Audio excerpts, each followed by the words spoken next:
सास की जादुई शक्ति। कौशल्या ने एक रात सपना देखा। कौशल्या राजपूत, तुमने किए हैं जीवन में अच्छे अच्छे कर्म, इसलिए अब से जब तुम चाहो गायब हो सकती हो, जिसके लिए तुमको सिर्फ चुटकी बजानी होगी और चुटकी बजाते ही तुम गायब। बस एक बात का ध्यान रखना, जहां तुमने कोई गलत काम किया, तुमसे ये शक्ति वापस ले ली जाएगी। कौशल्या की नींद टूट जाती है। ये कैसा सपना था? गायब हो जाऊंगी मतलब? हे भगवान, कंबल ओढ़ के सो जाती हूँ, सपना कंबल के अंदर नहीं घुस पाएगा। कौशल्या डर के मारे कंबल ओढ़ के सो जाती है। सुबह कौशल्या मंदिर जाने लगती है। अरे बहू, जल्दी चल, भिखारियों को खाना भी तो खिलाना है। हाँ माँ जी, अभी आई। आज तो खीर और पूरी बने हैं, सब खुश हो जाएंगे। दोनों सास बहू कार से खाने का सामान लेकर मंदिर पहुंचते हैं और भगवान की आराधना के बाद मंदिर के बाहर बैठे भिखारियों को खाना खिलाने लगते हैं। दीदी, आप हर हफ्ते आते हो, इतना सारा करते हो हम लोगों के लिए। मैं आपके लिए रोज अलग से दुआ मांगता हूँ। ये तो फर्ज है हमारा।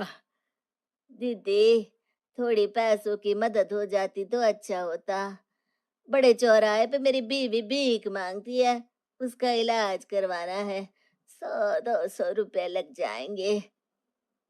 कौशल्या उसी वक्त भिखारी को 500 का नोट दे देती है और दोनों सास बहू वहां से लौटने लगती हैं। तभी कौशल्या को कोई शंका होती है। अब बहू रुक, तो मैं अभी आई।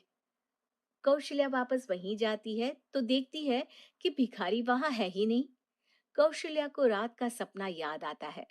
वो चुटकी बजा के गायब हो जाती है और सीधे भिखारी के पास पहुंचती है, पर भिखारी को वो दिखाई नहीं देती। कौशल्या देखती है कि भिखारी उन पैसों से शराब खरीद रहा है और कौशल्या उसे वहीं एक चाटा मारती है। अरे कौन है बे? एक और चाटा पड़ता है।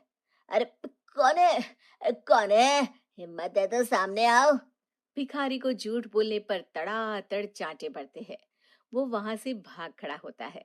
कौशल्या चुटकी बजा के वापस बहू के पास आ जाती है और मन ही मन सोचती है, ऐसे तो मैं कितने गलत काम रोक सकती हूँ, कितनी ताकतवर हूं मैं, किसी को पता भी नहीं चलेगा।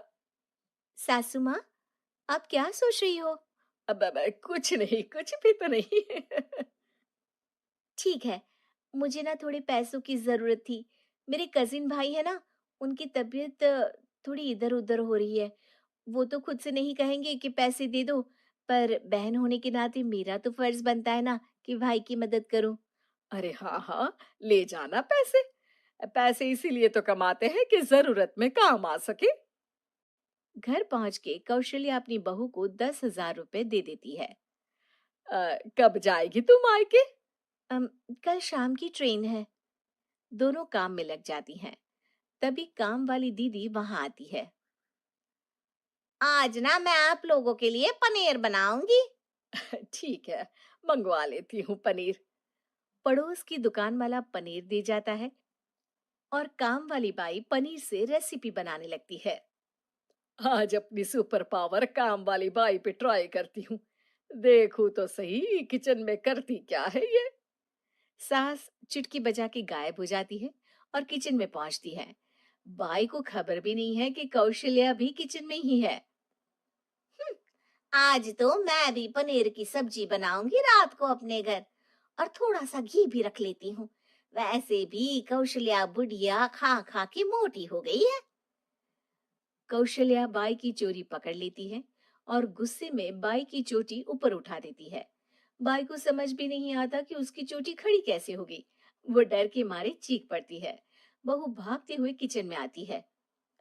अरे क्या हुआ? ये तुम्हारी चोटी खड़ी कैसे है? करंट लग गया है क्या? पता नहीं, शायद किचन में ना भूत है। बाई वहां से भाग खड़ी होती है और कौशल्या चुटकी बजा के अपने कमरे में टीवी देखने लगती है। बहू वहां जाती है। माँ जी, किचन में ना भूत है, बाई भाग गई।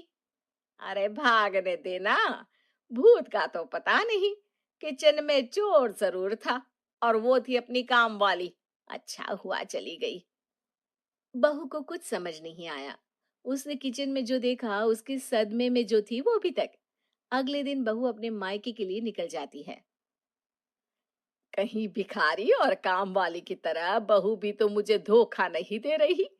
अरे कहीं वो पैसे ले जाके शॉपिंग तो नहीं करने वाली ना। अभी पता लगाती हूँ। मुझसे कुछ छिपा है भला। जैसे भगवान सब देख रहा है वैसे ही मैं भी सब देख रही हूँ। सास को अपनी शक्ति पर घमंड आ गया था। अब वो अब अच्छे काम करने की जगह अपनी शक्ति का इस्तेमाल खुद का शक मिटाने के लिए कर रही थी। वो चुटकी बजाती ही बहू के मायके चली जाती है। भैया, आपने बताया क्यों नहीं कि इतनी तबीयत खराब है? अरे तेरी सास बूढ़ी हो गई है, इतना भला काम करती है, उनकी मदद कौन करता है? यहाँ तो और भी लोग हैं ना। भैया मेरे पास कुछ पैसे हैं, अ, आप दूसरे डॉक्टर को दिखा दीजिए ना। अरे मुझे लगता है कि मेरा टाइम आ गया है, मुझे जाना होगा। कमरे में भाई की आत्मा को लेने यमदूत आ चुके थे। कौशल्या भले ही किसी को नहीं दिख रही थी, पर यमदूत ने उसे देख लिया। हम्म, यही आत्मा है शायद। परछाई दिख रही है, पहले ही तैयार खड़ी है। अरे आप कौन हो? यमराज का नाम सुना है? हैं? आप यमराज हो क्या? नहीं, हम उनके यहाँ जॉब करते हैं, आत्मा उठा के ले जाते हैं डिलीवरी वाले। चलो अब तुम्हारा टाइम पूरा हो गया। अरे आप शायद ना वो बिस्तर पर पड़े आदमी की आत्मा को लेने आए हो। मैं तो बस यहाँ देखने आई थी कि मेरी बहू कहीं मुझसे पैसे लेकर शॉपिंग करने तो नहीं चली गई ना।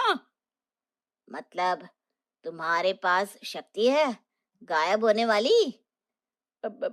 हाँ, तुम ऐसे तुच्छ काम में उपयोग कर रही हो ऐसी दिव्य शक्ति का। अब तो तुमको ही लेके जाऊंगा। अरे नहीं नहीं, कल मुझे किटी पार्टी में भी तो जाना है। अब नरक में ही करना किटी पार्टी।